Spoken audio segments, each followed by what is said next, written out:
నమస్తే, welcome to Andhraprabha. నేను తేజస్వి. తెలంగాణలో బీజేపీ 9 మంది లోక్సభ అభ్యర్థుల్ని ప్రకటించింది. అయితే ఈసారి బీజేపీ అభ్యర్థుల జాబితాలో కొత్త ముఖానికి చోటు దక్కింది. హైదరాబాద్ లోక్సభ స్థానానికి గాను మాధవీలతను బీజేపీ అధిష్టానం ఎంపిక చేసింది.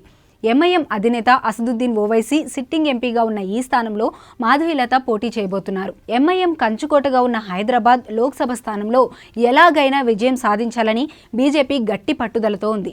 ఇంతకీ ఎవరి మాధవీలత?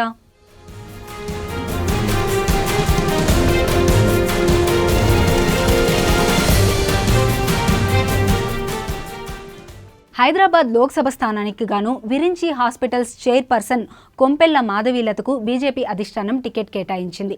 హిందుత్వవాదిగా, సనాతన ధర్మ ప్రచారకర్తగా ఉన్న మాధవీలత బీజేపీ హైకమాండ్ ఈసారి ఛాన్స్ ఇచ్చింది. వాస్తవానికి కొద్ది నెలలుగా మాధవీలతకు టికెట్ వస్తుందని ప్రచారం జరుగుతోంది. ఆ ప్రచారానికి తగ్గట్టుగానే ఆమెకు టికెట్ దక్కింది. హిందుత్వంపై, సనాతన ధర్మంపై, భారతీయ సంస్కృతి సంప్రదాయాలపై మాధవీలత అనర్గళంగా మాట్లాడగలరు. స్వతహాగా ప్రొఫెషనల్ భరతనాట్య నృత్యకారిణి అయిన మాధవీలత ఆర్టిస్ట్ కూడా.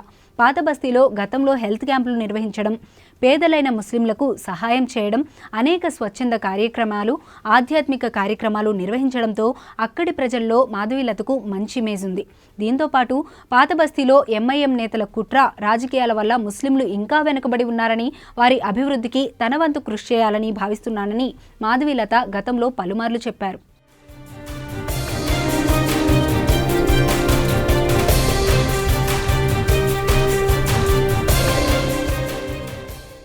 అయితే ఓవైసీనే ఎంపీగా పోటీ చేస్తే ఈసారి మాధవీలత గట్టి పోటీ ఇచ్చే అవకాశాలు ఉన్నాయని బీజేపీ నేతలు భావిస్తున్నారు. సామాజిక సేవా కార్యక్రమాలతో పాటు హిందుత్వ అజెండాను కూడా బలంగా ప్రజల్లోకి తీసుకెళ్లగలిగిన మాధవీలతపై బీజేపీ అధిష్టానం నమ్మకం ఉంచింది. దీంతో ఈసారి ఆమెకు అవకాశం కల్పించింది.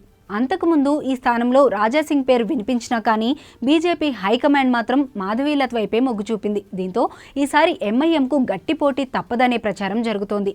మరి మాధవీలత ఓవైసీ సామ్రాజ్యాన్ని ఢీకొట్టి నిలవగలరా? Let's wait and see.